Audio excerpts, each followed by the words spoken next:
দুর্ভাগ্য আমাদের যে আমরা নিজেদেরকে মুসলিম দাবি করি,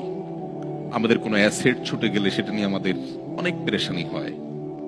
কিন্তু আমার ঈমান দুর্বল হয়ে যাচ্ছে কিনা,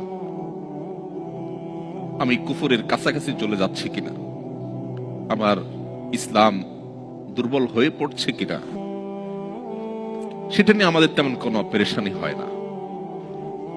আজও যে সমস্ত মুসলিম পৃথিবীর বিভিন্ন প্রান্তে, এমনকি মুসলিম সমাজ এবং সোসাইটির মধ্যে বসবাস করেও নিজের ইসলামী আইডেন্টিটি ধরে রাখতে পারেন না, তাদের সবচেয়ে বড় ঘাটতি এবং দুর্বলতার জায়গাটা হলো ঈমানের দুর্বলতা।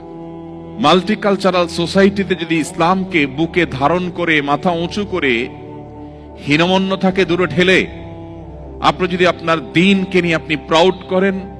আপনি যদি একজন ভালো এবং আদর্শ মুসলিম হিসেবে নিজেকে আপনি উপস্থাপন করতে পারেন, আপনার ফ্যামিলিকে যদি আপনি গড়ে তুলতে পারেন, সন্দেহাতীত ভাবে এটা বহুমুখী চ্যালেঞ্জিং। প্রতিকূল পরিবেশে নিজের ঈমানকে, মুসলিম আইডেন্টিটিকে যদি কেউ উঁচু করে সেটাকে নিরাপদ রাখতে পারে, তার আঁচলকে বাঁচাবার জন্য সে যদি সংগ্রাম করে টিকে থাকতে পারে, জ্বলন্ত কয়লা হাতে রাখার মতো এই কঠিন কাজটি যদি সে করতে পারে, নবীজি সাল্লাল্লাহু আলাইহি ওয়াসাল্লামের হাদিসের এই ভবিষ্যৎবাণীর আলোকে সুসংবাদ সে পাবে।